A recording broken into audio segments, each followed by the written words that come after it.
One Day Suspense, a audio story book with digital sound effect. এখনই subscribe করে শুনতে থাকুন রহস্য রোমাঞ্চে ভরা গোয়েন্দা কাহিনী, হাস্যরসের গল্প ও নীতিশিক্ষামূলক গল্প। হ্যাঁ, আসুন আজকে শুনি সন্টু সাহার লেখা জমজমাটি একটি মজার গল্প, নিমন্ত্রণ বিভ্রাট।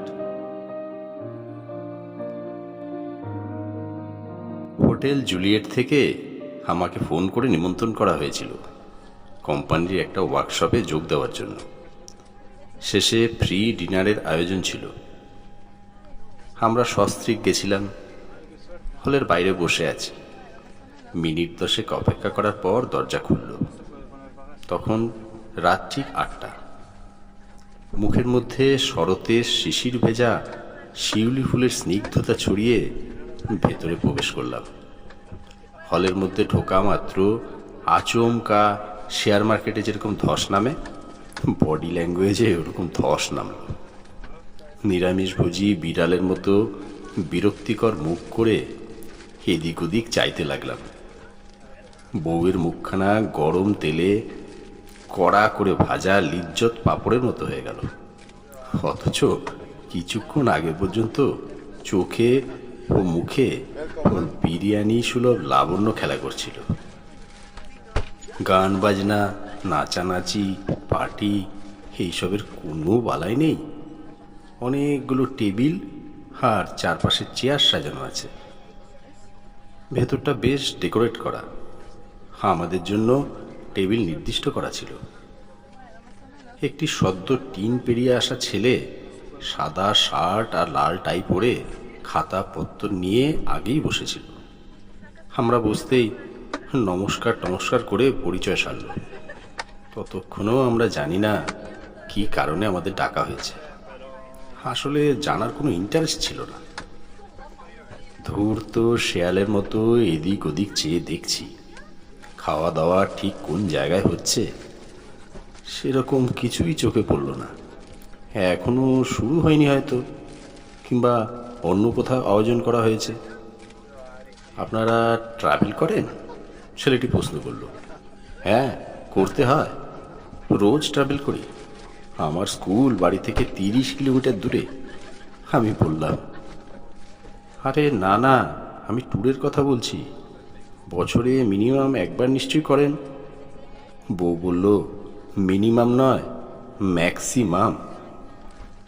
ও আচ্ছা, নিজেরা অ্যারেঞ্জ করেন নাকি কোনো এজেন্সির মাধ্যমে যান? এতক্ষণে ব্যাপারটা করিনা কাপুরের গায়ের রঙের মতো পরিষ্কার হলো আমার কাছে। ট্রাভেল এজেন্সির কোম্পানি। আমি ফটাস করে বললাম, আমরা সব নিজেরাই আয়োজন করি। যারা কোনোদিন ঘোরাঘুরি করেনি, যাদের চোখ কান খোলা নেই, তারাই এজেন্সি ধরে। এই ব্যাপারে আমি যতটা এক্সপার্ট, আমার বউ তার থেকে বেশি এক্সপার্ট। ভবিষ্যতে আমাদের একটা এজেন্সি খোলার ইচ্ছেও আছে। বউ আমার দিকে ইশারা করলো। চোখ দেখে বুঝলাম ওভারডোজ হয়ে গেছে। আর একটু সংযত হয়ে কথা বলতে হবে। ছেলেটি হেসে বলল, হোটেল ভাড়া কিভাবে করেন? বউ বলল, মেক মাই ট্রিপ আছে, booking.com। এছাড়া ডাইরেক্ট হোটেলের ওয়েবসাইট থেকেও করি। এতক্ষণ গৌরচন্দ্রিকা করে ছেলেটি এবার আসল পয়েন্টে এলো। ট্রাভেল এজেন্সি ভেবে ভুল করেছিলাম। ওরা আসলে অগ্রিম হোটেল বুকিংয়ের মেম্বারশিপ করায়। 5 বছরের যে টাকা ওরা বলল, তাতে অল্পের জন্য হার্ট ফেল করা থেকে বেঁচে গেলাম। আমি কোনো ক্রমে ইমোজি মার্কা মুখ করে বললাম, কবে কোথায় ঘুরতে যাব, আদৌ আর যাবো কি না, তার জন্য আগে ভাগে এত টাকা ইনভেস্ট করার মানসিকতা আমাদের নেই। আর তাছাড়া এই বছরের প্ল্যান সব রেডি। ছেলেটি বলল, আপনারা যেতে না পারলেও আপনার নিকট আত্মীয় কিংবা বন্ধু বান্ধব গেলেও হবে। বউ বলল, আমাদের কোনো আত্মীয় স্বজন ঘুরতে পছন্দ করে না। আমি বললাম, আমাদের বন্ধু বান্ধবরা সব বিশাল বড় লোক। ওরা কোথাও বেড়াতে গেলে 5 স্টার হোটেল ছাড়া থাকে না। এইসব গুলগাপ্পা দিচ্ছি আর মাঝে মাঝে আচমকা বক্সের মিউজিক বন্ধ হয়ে পাশের টেবিল থেকে একজন উঠে দাঁড়িয়ে বলছেন, welcome mister and Mrs Chowdhury, আমাদের কোম্পানির সদস্য হওয়ার জন্য অসংখ্য ধন্যবাদ। কাঁচা হিমসাগর আমকে 4 পিস করে কেটে সাহারা মরুভূমিতে 6 মাস রেখে দিলে যেমন হয়, মিস্টার চৌধুরীর মুখখানা তেমন লাগছিল।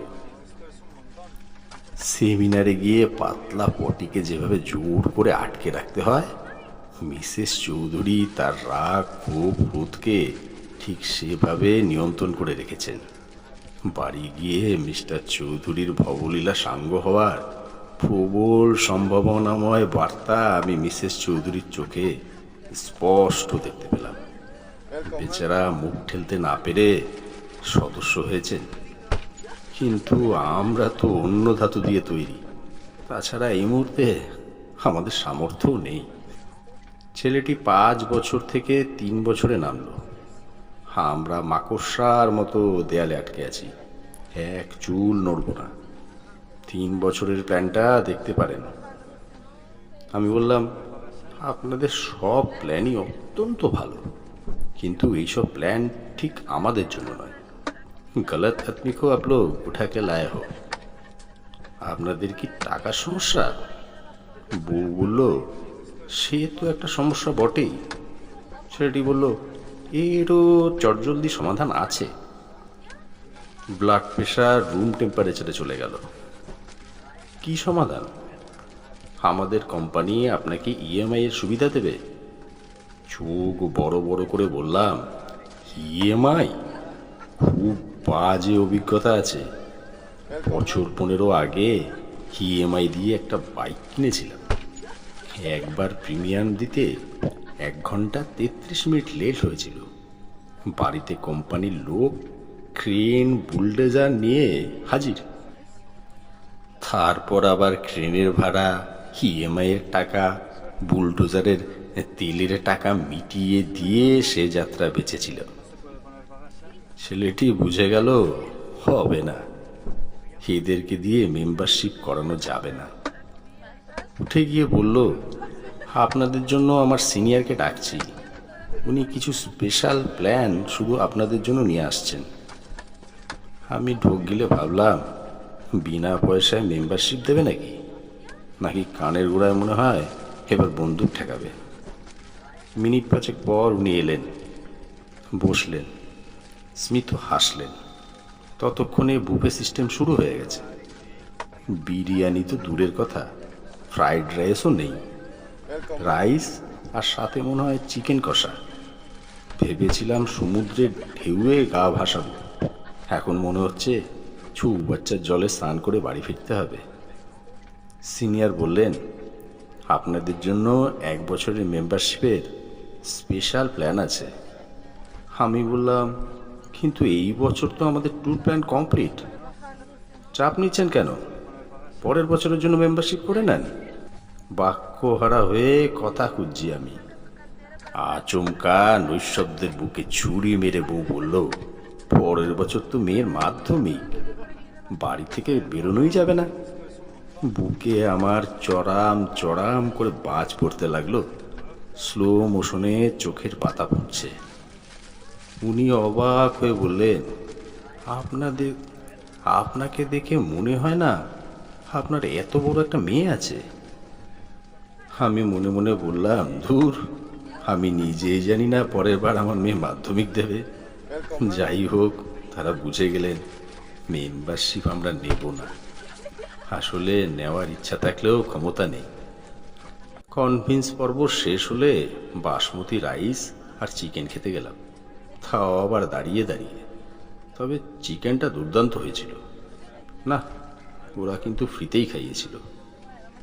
নিমন্ত্রিত অতিথিকে আপ্যায়নের ত্রুটি রাখেনি। আমরাই একটু বেশি ভেবে নিয়েছিলাম। তবে 3 ঘন্টা ধরে হেজিয়ে শেষমেশ ভাত আর মুরগির মাংস ঠিক মেনে নেওয়া যায় না। বাড়ি এসে লেবু লঙ্কা লবণ খেয়ে প্রতিজ্ঞা করলাম, 5 স্টার হোটেল থেকে নিমন্ত্রণ এলেও আর যাব না। ঘটনার 1 বছর পর দিন 7 আগে আবার সেই কোকিল কণ্ঠীর ফোন। তবে সেই মেয়েটি কি না ঠিক বোঝা গেল না। হ্যালো, বলুন। জুলিয়েট হোটেল থেকে বলছি। মাথাটা স্যাট করে ঘুরে গেল। গৌরচন্দ্রিকা শেষ করে মেয়েটি বলল, তাহলে আপনারা আসছেন তো? আমি বললাম, সরি, আসতে পারবো না, সেই দিনই কলকাতা চলে যাচ্ছি। কলকাতার কোথায় যাচ্ছেন? কেন, সেখানেও ওয়ার্কশপ হবে নাকি? হ্যাঁ স্যার, আপনি ওখানেও জয়েন করতে পারেন। আসলে সেই দিনই বিকেলে আমি উগান্ডা চলে যাচ্ছি কোম্পানির কাছে। এরপর আদ্দিস আবাবাতে জরুরি মিটিং সেরে আকরা যাব, তারপর লিমা নাইরোবি হয়ে বাড়ি ফিরব। স্যার, আপনাকে বিশ্বের যে কোনো শহরে স্বাগত। আমরা ওই দিন আন্তর্জাতিক ওয়ার্কশপ করছি। মামার বাড়ি পেয়েছেন? আমি কাজ ছেড়ে আপনাদের ওয়ার্কশপ অ্যাটেন্ড করব। ফ্রি ডিনার আছে স্যার। বাড়িতে পার্সেল করে পাঠিয়ে দেবেন। ফোনটা রেখে দিলাম। গল্পটা শুনে ভালো লাগলে নির্দ্বিধায় লাইক, কমেন্ট এবং শেয়ার করুন। একটা লাইক তো আশা করতেই পারি। শুনতে থাকুন আর হাসতে থাকুন। আপনার মূল্যবান মতামত জানাতে ভুলবেন না। নিয়মিত নতুন নতুন গল্প শুনতে অনুগ্রহ করে আমাদের ইউটিউব চ্যানেল সাবস্ক্রাইব করুন। নমস্কার।